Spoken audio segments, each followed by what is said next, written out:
Pour la voir encore vivante, c'est un peu comme d'aller au bout du monde. Dans ce décor, tout droit sorti de Robinson Crusoe. Un paradis. C'est ici, au nord-ouest de l'île de Madagascar, dans la province de Diego Suarez, que vit la meilleure crevette du monde. C'est du moins sa réputation. Ça va faire une superbe crevette label rouge. La crevette tropicale tigrée qui fait le bonheur des gourmets. Et la seule à bénéficier en France du label rouge. Et c'est une famille d'entrepreneurs français installés depuis des générations à Madagascar qui s'est mise en tête d'élever ce crustacé de luxe dans son milieu d'origine. Dans cette mangrove, l'une des mieux préservées de la planète. Pas de route pour s'y rendre, il faut donc prendre l'avion. C'est absolument incroyable. Et c'est vrai qu'on a la chance, dans une mangrove encore protégée, c'est le milieu originel de la crevette. La crevette sauvage, elle vit là. Elle est élevée de façon complètement naturelle. Et évidemment, il y a un bien-être exceptionnel pour l'animal. À la descente de l'avion, il faut encore une demi-heure de bateau pour voir apparaître la ferme aquacole. Sur des centaines d'hectares, des dizaines de bassins bien alignés, dont certains dépassent la taille de 10 terrains de football. Les crevettes sont introduites dès leur plus jeune âge. Elles sont ensuite choyées tout au long de leur vie, nourries tous les jours à l'aide de ces graines spécialement conçues pour elles, à base de farine de poisson et de soja, garantie sans OGM.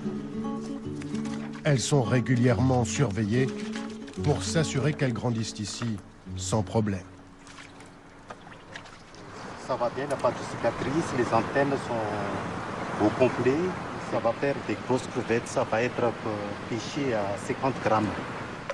Et si elles sont aussi grosses, c'est que ces crevettes restent ici pendant 5 mois, dans les eaux chaudes de leur milieu naturel à 30 degrés. Pas plus de 10 à 15 crevettes par mètre carré. Pour les récupérer, à la fin de leur croissance, le bassin est vidé. En moyenne, 5 tonnes de crevettes se déversent dans l'entonnoir pour être ramassées. L'objectif est alors de plonger la crevette le plus vite possible dans ces eaux glacées, refroidies à moins de 1 degré. C'est à ce moment-là qu'elle meurt. Cette crevette, si on la baisse pas en température, elle va prendre des bactéries toutes les minutes.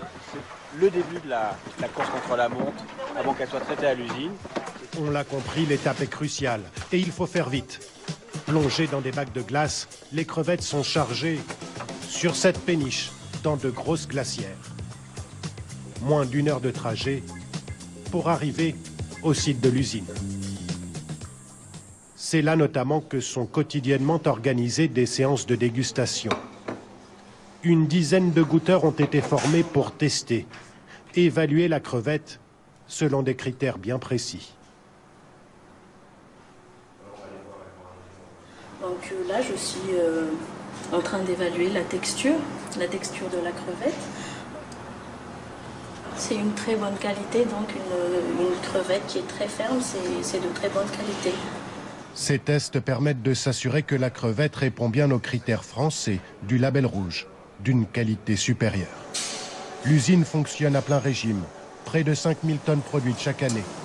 60% de la production est expédiée en France. Le reste se dirige vers d'autres pays européens, les États-Unis ou la Chine. Un chiffre d'affaires en 2016 de 60 millions d'euros. Une réussite pour un défi démesuré, créer cette industrie là où aucune route n'existe. Il y a 20 ans, au début de l'aventure, il n'y avait pas grand monde pour y croire. Aujourd'hui, avec le recul, on sourit. Beaucoup de gens nous ont effectivement pris pour des fous. Les premiers, ça a été nos banquiers qui ne nous ont pas suivis au début, puis qui ont fini par nous rejoindre.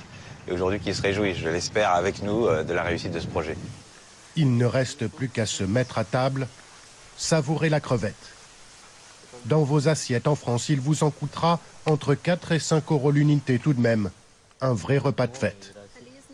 À moins que vous ne choisissiez de la déguster dans son cadre d'origine. Ce qui ne gâche pas le plaisir.